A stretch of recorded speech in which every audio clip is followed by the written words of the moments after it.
আসসালামু আলাইকুম প্রিয় দর্শক, আজকে আমরা বলতে চলেছি যে আমাদের প্রিয় নবী হজরত মোহাম্মদ সাল্লাহ সাল্লাম বিড়াল সম্পর্কে কী বলেছেন। প্রিয় নবী হজরত মোহাম্মদ সাল্লাহ সাল্লাম বিড়ালকে পবিত্র ও মানুষের আশেপাশে বিচরণকারী প্রাণী হিসেবে উল্লেখ করেছেন। তিনি বলেছেন, বিড়াল নাপাক বা অপবিত্র নয়। বিড়ালের প্রতি সদয়াচরণ ও পোষা ইসলামে জায়েজ, যা রাসূল সাল্লাল্লাহু আলাইহি ওয়াসাল্লাম ও সাহাবাদের ভালোবাসার স্মারক। একবার অজুর পানিতে বিড়ালের মুখ দেওয়া পানিকে ব্যবহারে তিনি কুণ্ঠাবোধ করেননি।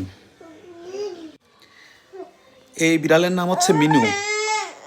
এই বিড়ালটা অনেক আদরের, আমাদের সবসময় আমাদের আশেপাশে থাকে। আচ্ছা আচ্ছা, এই বিড়ালটা কি তোমার খুব পছন্দের? দেখো দেখো দেখো, মিনু মিনু, এই বিড়ালটা কি তোমার খুব পছন্দের? ভালো লাগে তোমার কাছে?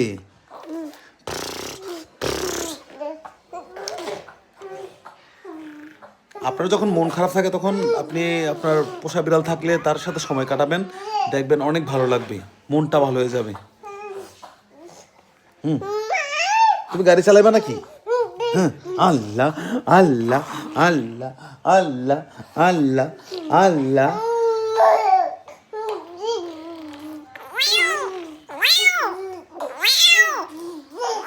কিরে মিনু, ওই পাশে কি? ওদিক কি?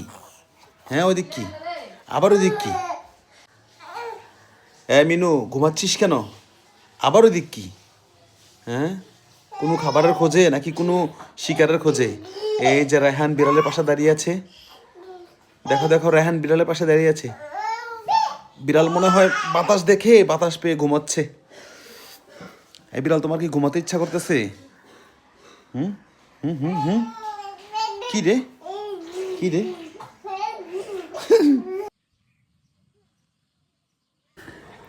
বিড়াল সম্পর্কে আমাদের প্রিয় নবী হযরত মুহাম্মদ সাল্লাল্লাহু আলাইহি ওয়াসাল্লাম আরও অনেক কিছু বলেছেন। বিড়াল অপবিত্র নয়, কারণ তারা মানুষের আশেপাশে ঘন ঘন বিচরণ করে। বিড়ালের কোনো খাবার বা পানীয় থেকে খেতে বা নাপাক হয়ে যায় না, তা খাওয়া বা অজুর জন্য ব্যবহার করা জায়েজ। নবীজি সাল্লাল্লাহু আলাইহি সাল্লাম বিড়ালকে খুবই পছন্দ করতেন এবং তাদের প্রতি দয়ার্দ আচরণ করতেন।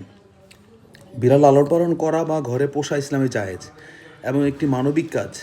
আবু হুরায়রা রাদিয়াল্লাহু তাআলা থেকে বর্ণিত, রাসূল সাল্লাল্লাহু আলাইহি ওয়াসাল্লাম বলেছেন, বিড়াল অপবিত্র নয়, তোমরা এদের আশেপাশে তোমাদের আশেপাশে ঘোরাফেরা করে। সুনানে আবু দাউদ। সংক্ষেপে, বিড়ালকে কষ্ট না দেওয়া এবং তাদেরকে প্রতি ভালোবাসা প্রদর্শন করা সুন্নহর অন্তর্ভুক্ত। সো আমরা সবাই বিড়ালকে ভালোবাসবো।